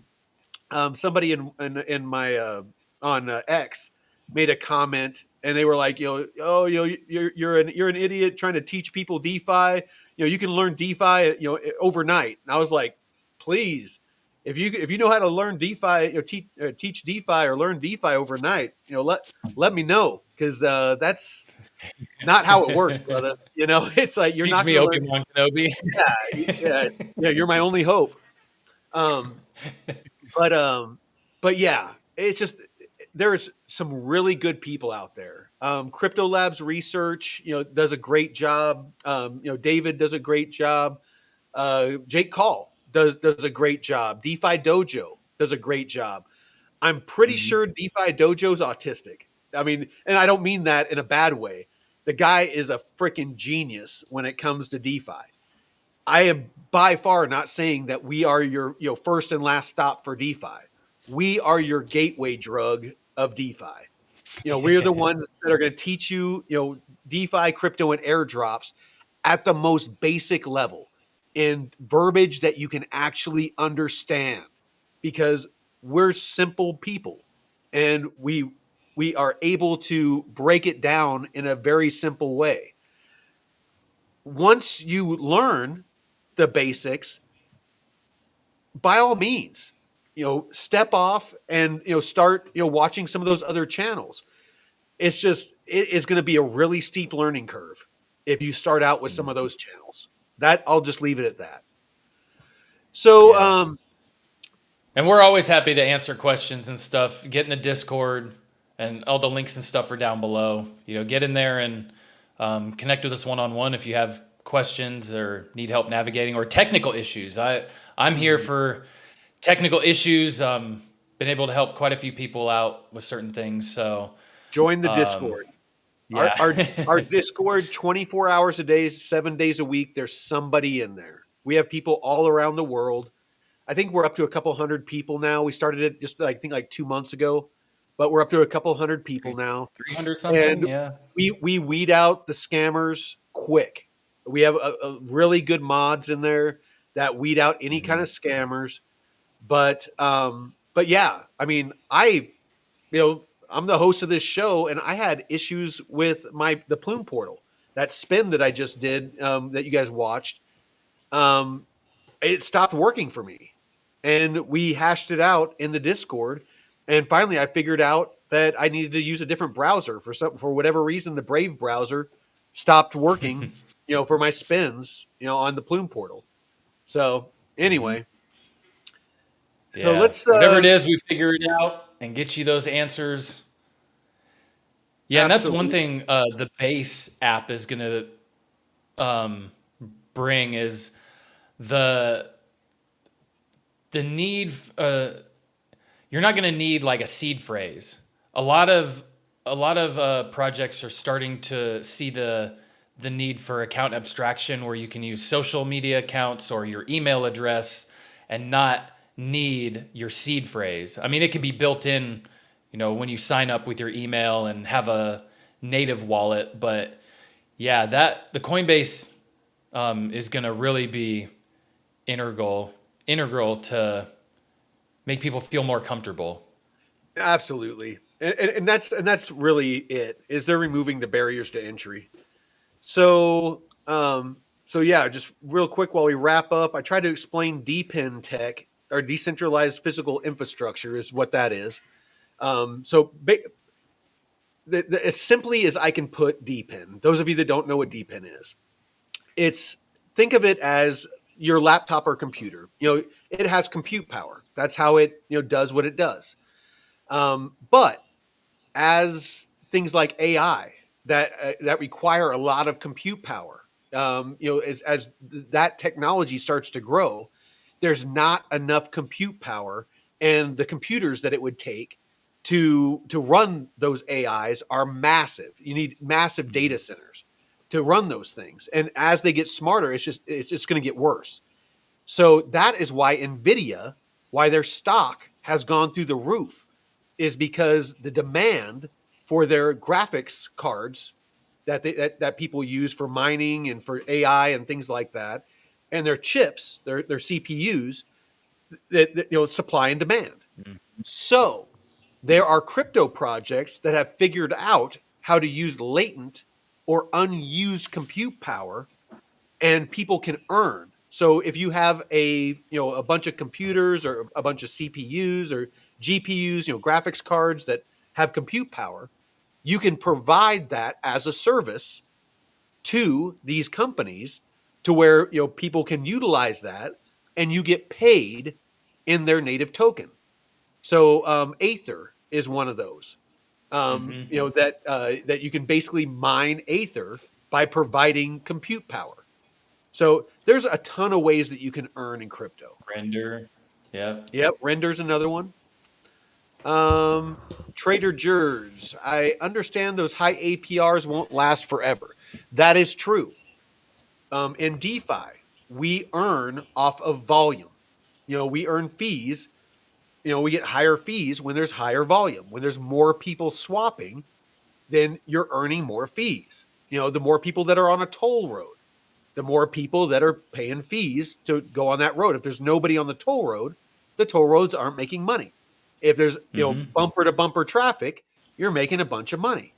So yes, APRs or APY is directly correlated to people taking out loans. People supplying liquidity. All those different things. That APY or those fees are fed by volume. So yes, in the bear market, potentially we're going to see lower APRs. If Theta Labs hits Coinbase, I'm buying shitloads of it. Okay.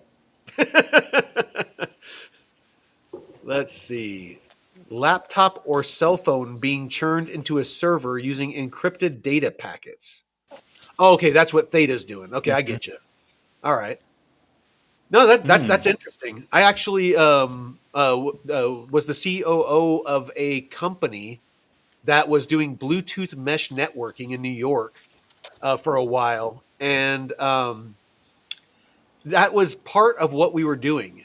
So basically, we had these routers or hubs that we placed all over a city that created a mesh network, a Bluetooth mesh network that you could connect your phone to, and it allowed internet connectivity, wherever you were, within the mesh network, and it allowed for, long story short, a bunch of different things. Also, they had solar panels, so if the grid went down, like in an emergency services could use those as backup communications.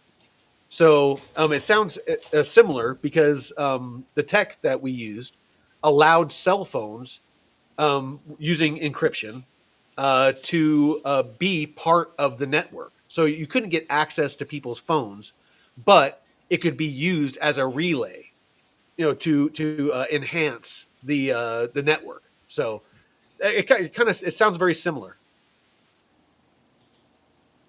Um, Render, not in my Oh. portfolio, but good example of lending and borrowing GPU. Yes, it is. Well, all right, Jeff. What do you Uh, got? Your Real closing thoughts. quick, yeah, It's like you found I something. do. Yeah. um, so just an hour ago, uh, right after we went live, President Trump relieves Federal Reserve Governor Lisa Cook of her position. All right. So, Hold on. Let pursuant to me. my authority under Article 2, um, you are hereby removed from your position on the Board of Governors of the Federal Reserve, Dr. Lisa Cook. So, whoever that is has just been relieved. Oh, you know what? I think she was the one that they were talking about that Trump might be trying to replace Powell with. Oh. Oh, because she can't be on the board and then be moved. Well, Oh, fuck. I think she can, but I think that she needed to be removed. Hold on, let me look. Oh, her alleged, that's the mortgage fraud. No, she's the one that might have the potential Oh, okay. mortgage Never fraud. mind. Never mind. Yeah. There was a lady that everybody was speculating that that Trump was wanting to replace Powell with. So sorry. Go ahead. No, that's no, I'm glad I looked at that a little more because that's right. There was some news on mortgage fraud stuff. So that's okay. So because I think people might look at that and say, "Oh, well, what's the angle of coming after Jerome Powell?" But uh, I That's why. honestly, I think he Why might. it took I her think out. he might just let him finish it out. At this It, point, what is it? I think it's like March or May or something like that of next year. yeah, yeah, he's got So 6 to 8 months. So yeah, it's yeah, whatever. I mean, it is what it is. But yeah. So what do you got as far as closing thoughts? closing thoughts. Just be safe. Don't ape in right now. At least wait, tread Oh, lightly, and DCA.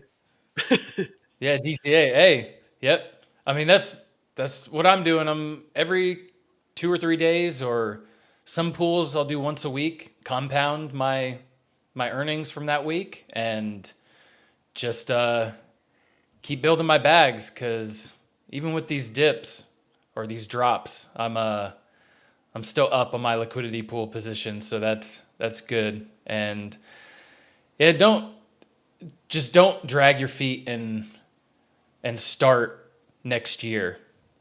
Best time to start was yesterday. Next time, best time to start was now. Yes. And oh, you got the metrics? Yeah, yeah. I'm just gonna give him a shout out on the way out. Yeah. So, so this is a tool that I've actually started using. It's Metrics Finance.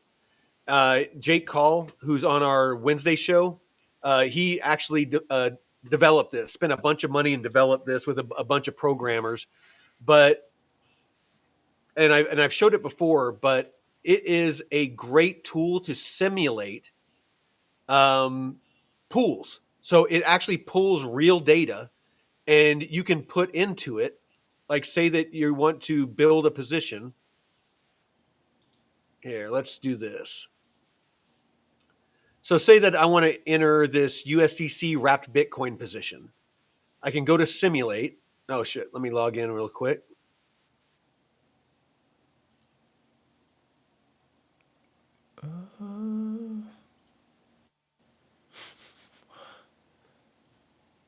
Man, my laptop's working hard right now. All right. So so you can see I'm in this USDC wrapped Bitcoin pool. And so I can put how much. So let's see, where are we at here? Um, monthly, yearly. Where are we at? Why am I not seeing it? There we go. Deposit amount.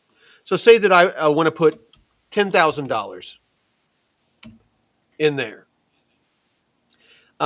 With and then I can set, because I mean anybody that's been in DeFi knows you can go to Aerodrome or Uniswap or whatever, and you can pick what your range is. And so with this, you can actually in real time. Actually, let me scroll up a little bit. You can scroll in real time. See, I can move this into the Hmm. range, the max price. So I can create the range that I want to add my liquidity to. It will tell me how much of each asset that I'll have, based off my $10,000. and it will also tell me the APR that I'll earn. And then it will tell me, monthly and yearly how much that I'll earn based off of all of the data. So I can know, I mean, it's not a crystal ball. It's not going to tell you what the future holds.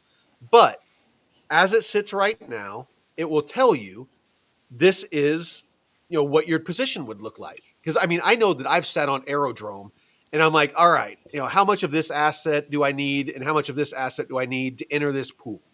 The APRs that they claim on, some of the pools are like 9,000%, or, they have these crazy freaking, APRs on them. But this will give more accurate APRs and give you potential performance.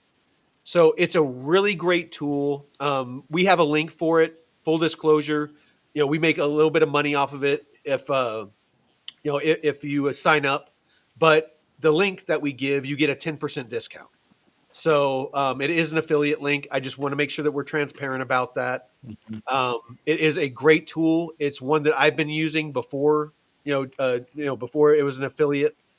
But there's a lot of really cool functionality to it, and I'll probably have Jake on and do a tutorial on it because it has a lot of functionality that I haven't even delved into yet.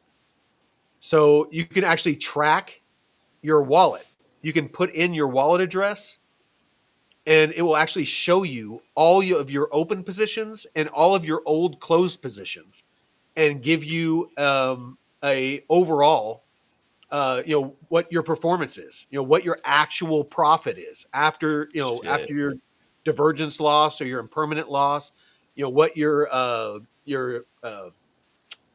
freaking versus hodl, like, what your performance is, versus if you just would have Uh, hodled those assets, held the a asset. lot of key data that, you want to know because, you can be looking at all the fees that you're earning and be like, oh yeah, I made $50 today. I made $60. But because of the movement of the assets, how much value did you lose? Or if it goes out of range and you close the position, or what does it look like now? Unless you're Hmm. some kind of math whiz, you're not going to be able to figure that out. So this is a great tool for that. So anyway, Yeah. No, there's a lot that goes into stuff in the back end with all the data. So having a tool like that easily track everything is key. Uh, absolutely. So no, I mean I uh, appreciate all of you sticking with us for the 2 hour marathon that we decided to do. yeah. But yeah, I don't know. Every once in a while, I really like to have these just wide open discussions, and I really appreciate the chat. Those of you in the chat, making the Yeah. comments, asking the questions. That is honestly what makes all of this worthwhile. Is knowing that you're all out there, that you're learning something, that you're getting value from what we do here, because up until recently, I mean, we still haven't made any money, even though started doing these affiliate links. Um, we still haven't made any money yet. We just barely added that. So far, me and Jeff are losing money on this endeavor. And we're okay with that. We Yeah. really do enjoy coming on here and giving good quality content. And as long as you all are learning and you're all showing up and asking questions, and we're going to keep doing this. So, Yes. Jeff, I appreciate you, brother. As always, Appreciate you. Yes. appreciate the Yes. chat, the community. Until next time, Betcha and Crypto out. Peace.